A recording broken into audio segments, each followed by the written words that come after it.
start with our discussion of the digestive tract, the GI chapter. Some of the functions of the digestive tract that it does ingestion, which we'll talk about, the mechanical digestion, propulsion, the chemical with specific enzymes that are secreted, right? And certainly, right, secretion, absorption, and defecation that is performed by the GI tract, right? So this is the overall overview. How does the GI tract influence our body, or I should say, our systems?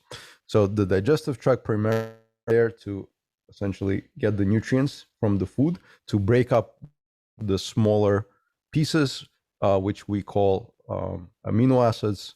We call, glucose you break down into single monosaccharides, right? And fats, which you break down into fatty acids. And then those nutrients are essentially circulated via the cardiovascular, right? And the tissues then receive said nutrients to perform their metabolic.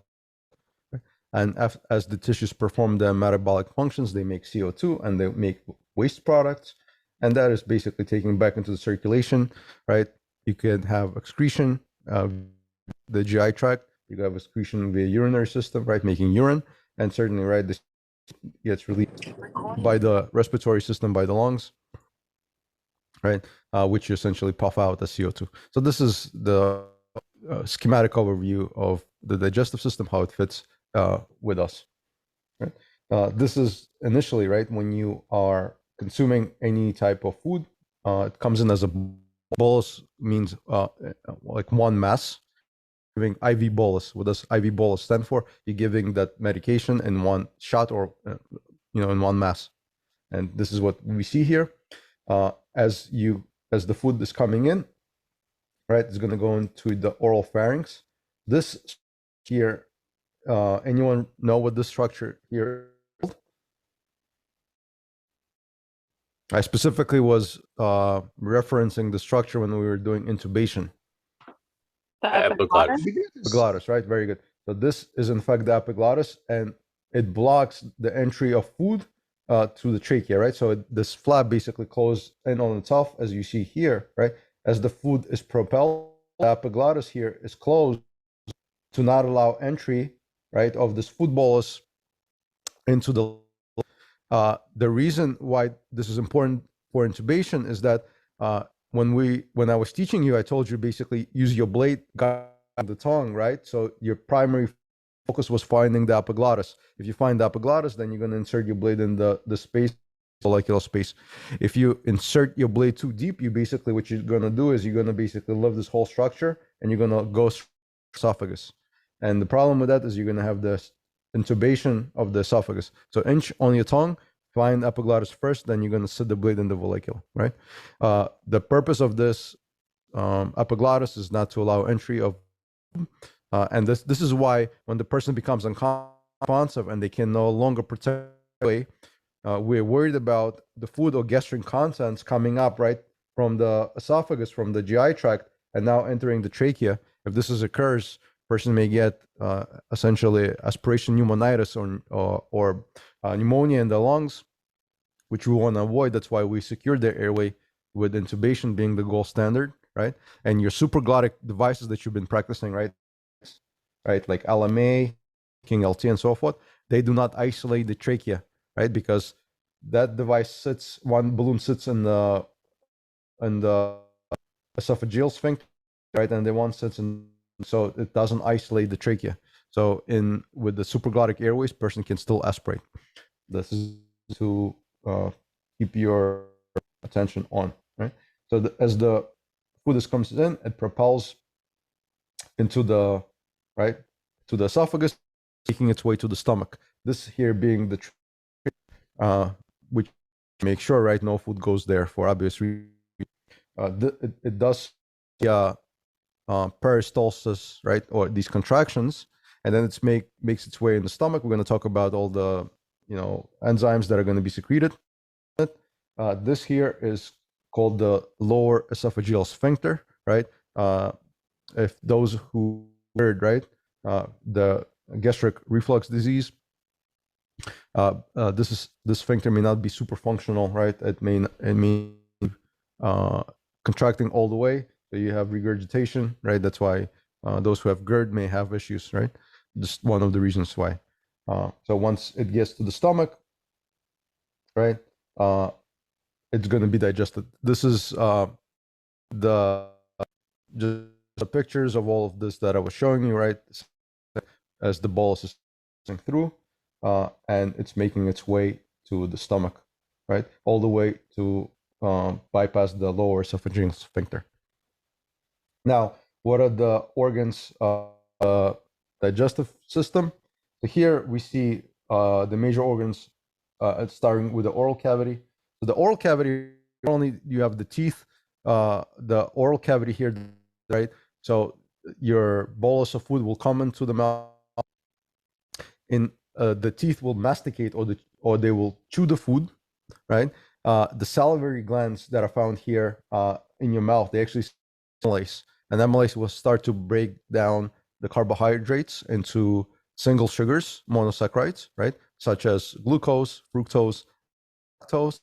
The tongue is a muscle that will aid, right, in propulsion, right, as you swallow.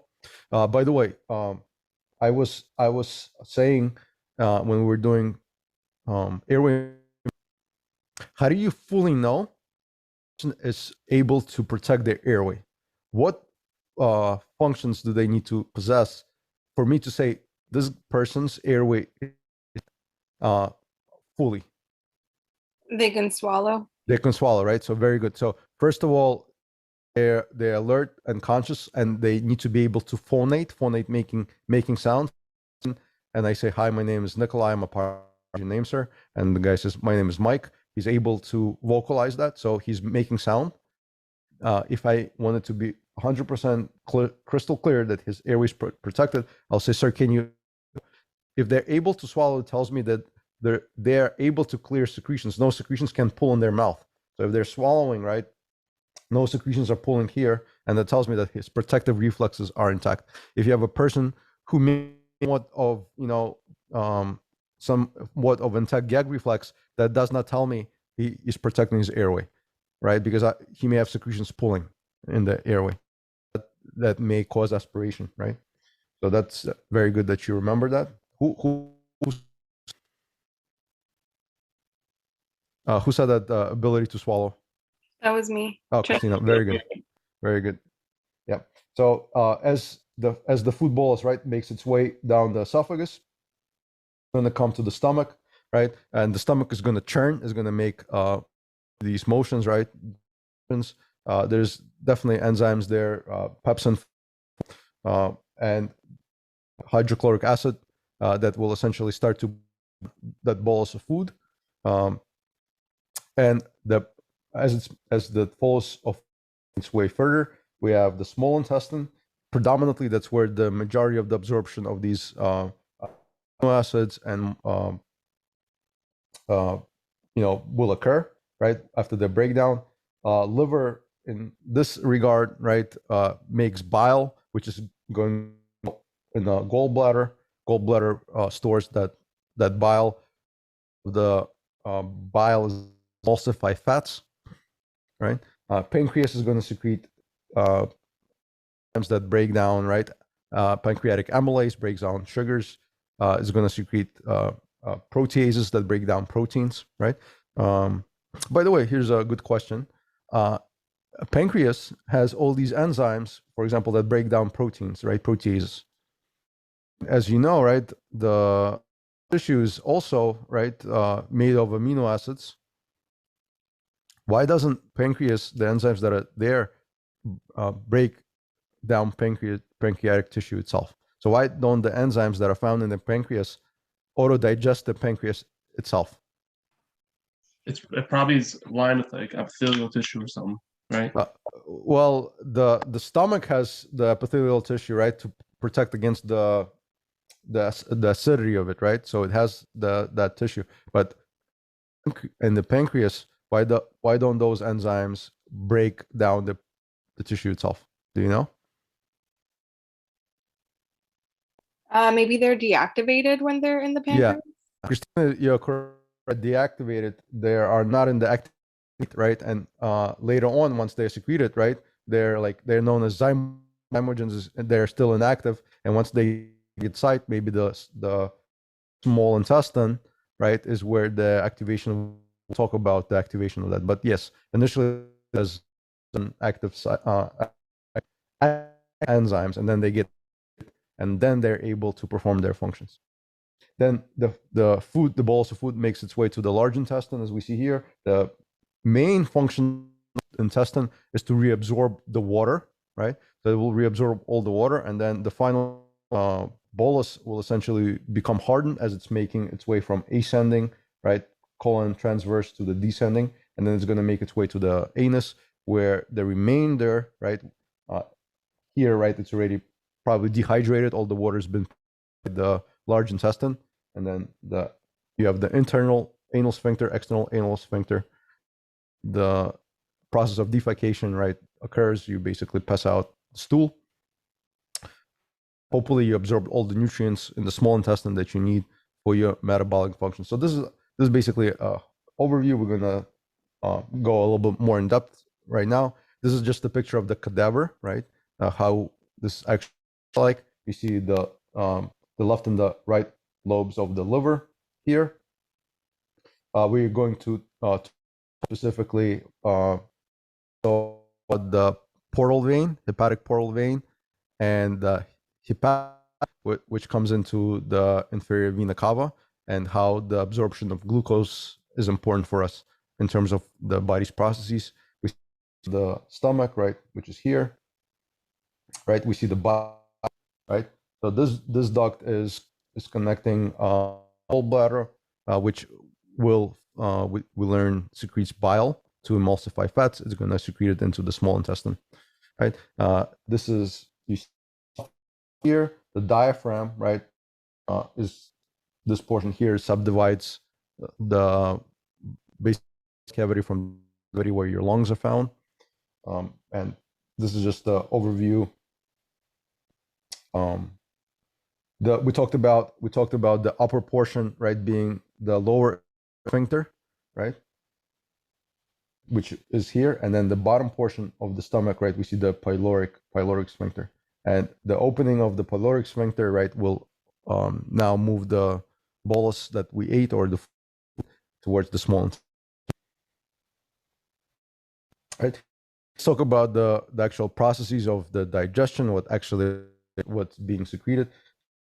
As the food is coming into your mouth, right, the saliva itself, right, we said contains, will have the amylase there, and the purpose to begin the carbohydrate digestion, right? And as the teeth masticate, they chew the food, make it smaller. It basically increases the surface where the enzymes can act upon and break down the complex into more simpler, can be bioavailable and utilized. As I said, the food continues here to the stomach. Its breakdown begins with the acids of the stomach, and this is where these enzymes, they basically catalyze all the carbohydrates, lipids, proteins, nucleic acids as it makes its way to the small intestine. Small intestine is the nutrient absorption portion that we talked about. The large intestine is where your water is absorbed, right? And once the stool is hardened, release is basically here, where that will occur. Now let's talk about the specific enzymes. So as you take your, let's say you eat some pasta, right, or you eat potatoes, right? They're coming in as big molecules, right, a starch, or from your liver you store glycogen, right? So these are polyform of saccharides, or we call them polysaccharides. And then as these enzymes act upon them, they start to basically chop them up into smaller and smaller size, right? They make them into disaccharides, so two sugars connected together, all the way down to monosaccharides, right? The monosaccharides that you want to be familiar with, specifically glucose, we're going to talk extensively. That's a predominant fuel source for our body, for our brain, and then also fructose, and also, right, right. So these are going to be our monosaccharides, right?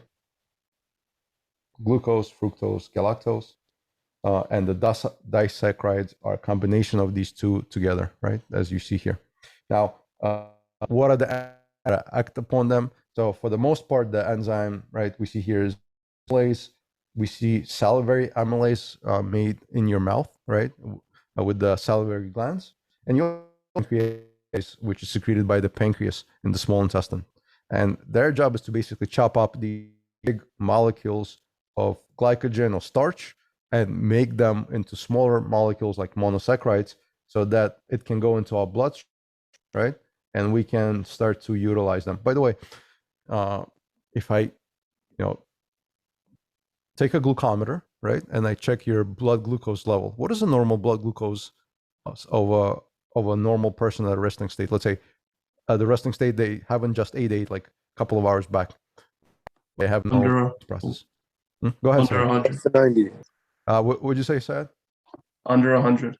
Under 100, yeah. So yeah, some books will give you 70 to 110 milligrams per deciliter. Right? We know that based on our protocols, right? REMAC protocols, if the sugar level, what level? Anyone remember? Below 60? Below Is 60, right? abnormal? Yeah. Below 60, we want to, perhaps we need to intervene, right? So when you're actually measuring this number here, utilizing your glucometer, or you go to the hospital, blood work, right? They're looking at this glucose level in your circulation, right? In your circulatory system, and that's what they're measuring, right? Very good. And we need this glucose because that's the driving force for all the, I would say, majority of the processes in our body. And we're going to talk about, which I think is a topic to discuss. The next thing, so this was the carbohydrate breakdown. Next thing we talk about is a breakdown of, right? So in the stomach, we have chief cells. They secrete pepsin, right? And which breaks down proteins, right? And pancreas also secretes these enzymes, right? Trypsin, elastase, and chymotrypsin. Peptides, right? Peptides is multimeric forms of amino acids strung together. So if you have, let's say, you have like glutamine, you have valine, isoleucine, and other amino acids basically in a string, right? They're going to form polypeptides, which is essentially proteins. These enzymes are chopping these up specifically, right? Depending, they have specific pockets where these enzymes, attack these. So like trypsin may be looking at specific amino acids in the sequence and chopping those up. And then what we want, right? We want to get it into the form where it's like individual amino acids. And those amino acids are being used in the cells of the body to perform their functions, right? We have 20 essential acids, which we have to get from the diet. We cannot synthesize them ourselves. So those are coming in from the dietary sources, right? Proteins, meats that you consume. And we need 20 essential amino acids. And the other ones that are non-essential, we could synthesize if need be, right? And then we have essentially lipids, right? Your fats that are coming in. A lot of times, the lipids lies in formation of cholesterol, which is needed for the steroidal hormones, right? That we have in our body, such as testosterone in males. And how did they get absorbed, right? We have bile that emulsifies these fats, and then through these chylomicrons, we're going to basically absorb them, right? So this basically shows you the function of lipase enzyme that chops up, triglycerides, fats into monoglycerides. We're going to utilize them, right, for our body stores.